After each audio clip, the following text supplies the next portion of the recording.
तो 10th science है, chapter 3 है धातु अधातु।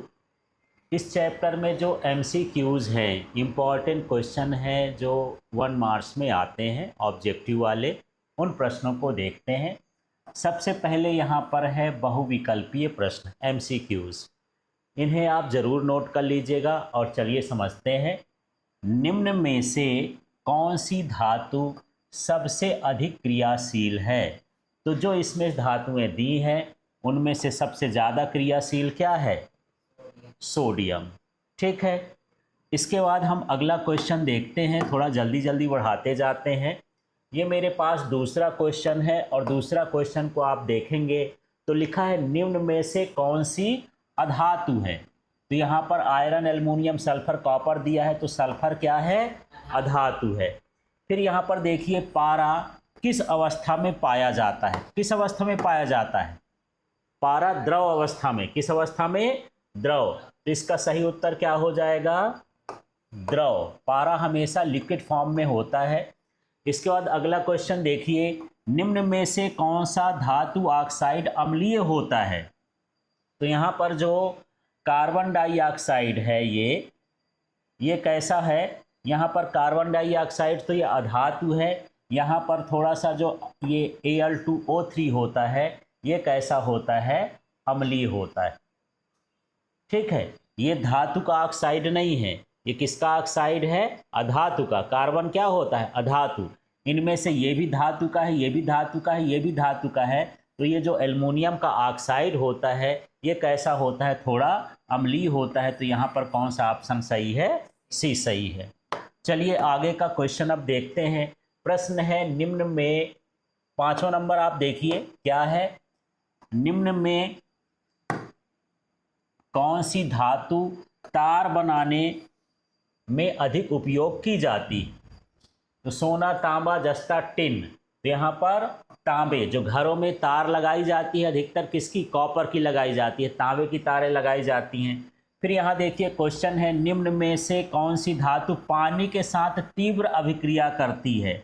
तो पानी के साथ सबसे ज़्यादा तेज अभिक्रिया कौन करता है? सोडियम अधिक क्रियाशील धातु होती है।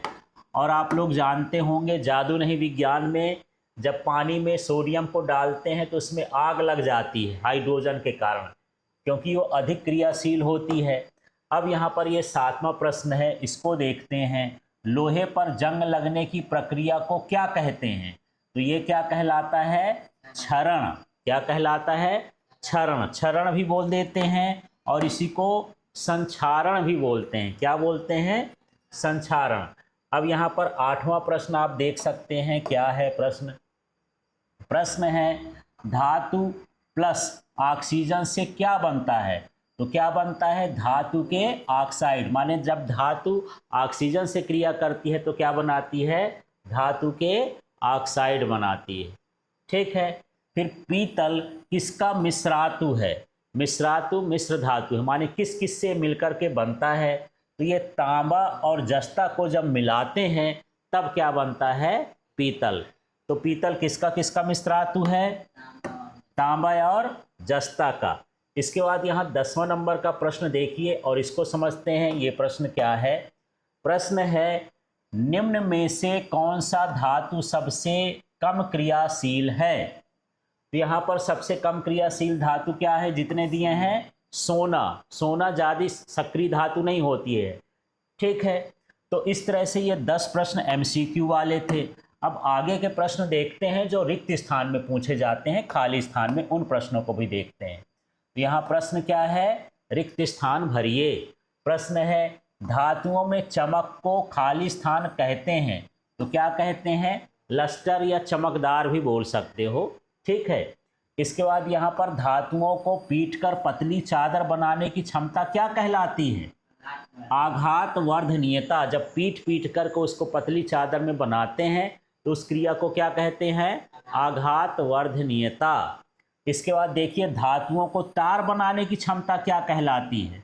तो इसको क्या बोलते हैं? तन्यता। तो जब धातुएं से तार बनाएंगे तो तन्यता कहलाएगी, और जब चादर बनाएंगे तो क्या कहलाएगी? आघात वर्धनीयता।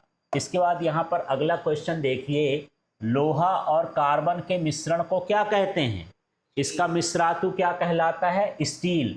जब लोहा और कार्बन को आपस में मिलाकर के मिश्र धातु बनाते हैं तो वो क्या कहलाता है? स्टील। फिर देखिए तांबा और टिन मिश्र धातु को क्या कहते हैं? तो तांबा और टिन को मिलाने से जो मिश्र धातु बनती है वो क्या है? कांसा। फिर देखो सोना और चांदी को जब हम ये धातुएं कैसी होती हैं? कम क्रियाशील धातुएं होती हैं। कैसी धातुएं होती हैं? कम क्रियाशील। फिर क्वेश्चन है मैग्नीशियम को जलाने पर खालिस्तान रंग की लौ दिखाई देती है। तो एक ऐसी चमकीली सफ़ेद रंग, जब आप मैग्नीशियम का रिबन जलाते हैं तो सफ़ेद रंग की लौ दिखाई देती है, चमकीली लौ दिखाई देती है। फिर एल्युमिनियम के अयस्क को खालिस्तान कहते हैं। तो एल्युमिनियम का अयस्क क्या कहलाता है? बॉक्साइट कहलाता है। इसके बाद देखिए यहाँ 9वां प्रश्न है, इस प्रश्न को भी देखते हैं।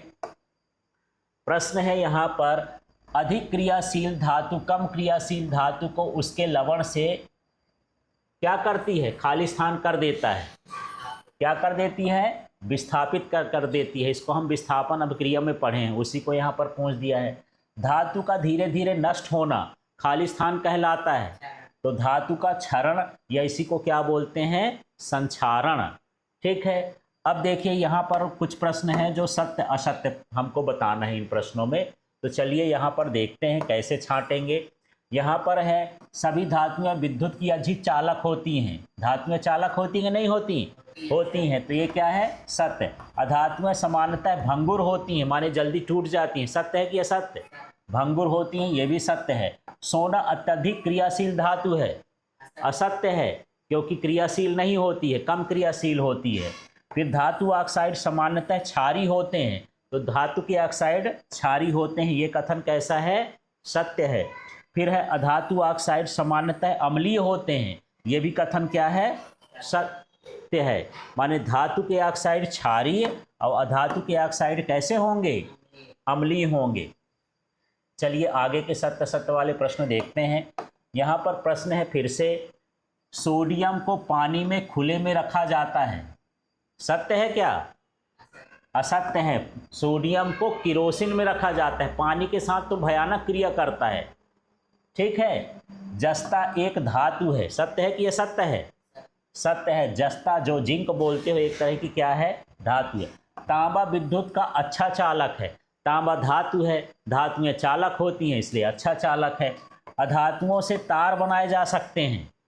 हाँ, केवल धातुओं से बनाए जा सकते हैं, तो मतलब ये असत्य होता है। क्षरण केवल लोहे में होता है? नहीं, सभी धातुओं में होता है, इसलिए ये कथन कैसा है? असत्य है।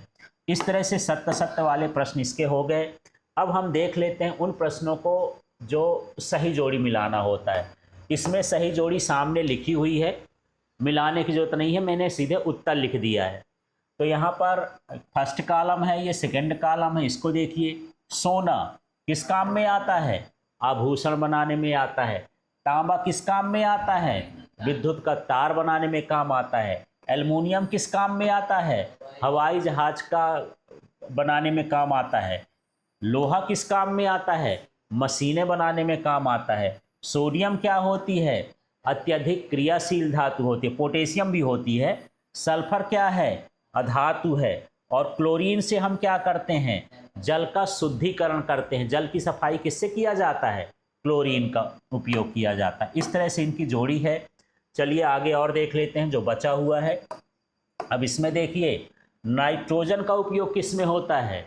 उर्वरक की, खाद के निर्माण में होता है, उर्वरक के निर्माण में, है ना। रासायनिक उर्वरक बनाते हैं नाइट्रोजन से। कार्बन का उपयोग किस में होता है? ईंधन में, है ना। और ऑक्सीजन का उपयोग किस में होता है? श्वसन में। तो जब ये जोड़ी मिलाना होगा तो ऊपर नीचे दिए रहे होंगे, मैंने सीधे उत्तर लिख दिया है। तो इस तरह से आपको जोड़ी मिलाना है, इसका ध्यान रखना है। चलिए आगे का क्वेश्चन अब हम देख लेते हैं। अब हमको यहाँ पर प्रश्न का उत्तर देना है किसमें? एक वाक्य में। किसमें देना है? एक वाक्य में उत्तर दीजिए। धातु क्या है? जो तत्व इलेक्ट्रॉन को खोकर धनायन बनाते हैं उन्हें क्या कहते हैं? धातु। आगे लिख सकते हैं, ये चमकीली होती हैं, तन्य होती हैं, ठोस होती हैं, विद्युत की चालक होती हैं, ऊष्मा की भी क्या होती हैं? चालक होती। उन्हें क्या कहते हैं? धातु। ठीक है।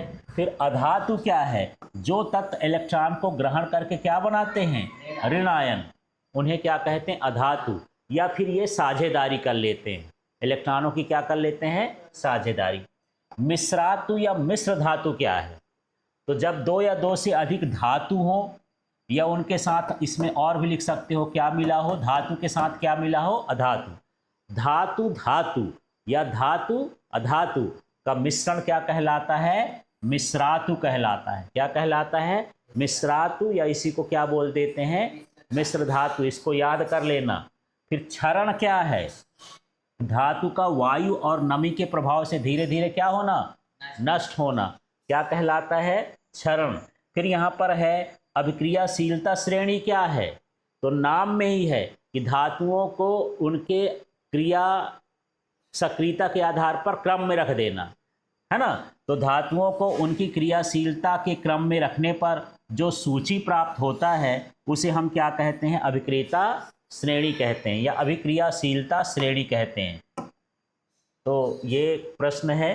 अब यहाँ पर देख लेते हैं छठवां प्रश्न और इसको समझते हैं। तो ये प्रश्न है, गैल्वेनाइजेशन क्या कहलाता है? तो लोहे पर जस्ते की परत चढ़ाने की प्रक्रिया को क्या बोलते हैं? गैल्वेनाइजेशन। किस पर चढ़ाना है? लोहे पर। किसकी परत चढ़ाना है? जस्ता की या जिंक की। इस क्रिया को क्या बोला जाता है? गैल्वेनाइजेशन। इससे उसमें जंग नहीं लगती है। फिर है अयस्क क्या है? जिन खनिजों में धातु आसानी से प्राप्त किया जा सकता है उसे हम क्या कहते हैं? अयस्क। माने एक पत्थर है, मिट्टी है जिसमें धातु की मात्रा अधिक होती है, उसे हम क्या कहते हैं? अयस्क। इसके बाद यहाँ पर खनिज क्या है? पृथ्वी की परत में पाए जाने वाले प्राकृतिक तत्व यौगिक क्या कहलाते हैं? खनिज कहलाते हैं। फिर यह है धातु कर्म क्या है? यहाँ पर अयस्क से धातु प्राप्त करने की प्रक्रिया को क्या कहते हैं? धातु कर्म कहते हैं। माने हमारे पास पत्थर होता है, मिट्टी होता है जिसमें धातु की मात्रा अधिक होती है, तो उसको हम सफाई करते हैं और उससे हम धातु निकालते हैं। तो यही है, अयस्क से धातु निकालने की क्रिया को क्या कहते हैं? धातु कर्म कहते हैं। फिर यहाँ पर देख लेते हैं आगे वाला प्रश्न है, ये 10वां प्रश्न है, तो इसको भी समझ लेते हैं।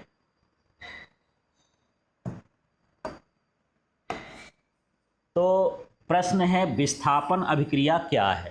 क्या है? विस्थापन अभिक्रिया। तो जब अधिक क्रियाशील धातु कम क्रियाशील धातु को उसके यौगिक से बाहर निकाल देता है, स्वयं जुड़ जाता है, तो इस क्रिया को हम क्या कहते हैं? विस्थापन अभिक्रिया। ये भी इम्पॉर्टेंट है, अधिकतर आता है। ठीक है। इस तरह के जो प्रश्न है, एक एक नंबर वाले प्रश्न हो गए। तो आपके परीक्षा में 5 पैटर्न में आता है। कब है ना? विकल्प वाला आएगा, खाली स्थान वाला आएगा, जोड़ी वाला आएगा, सत्य सत्य वाला आएगा और एक वाक्य वाला आएगा। तो इस तरह के इन प्रश्नों को आप तैयार कर लीजिएगा।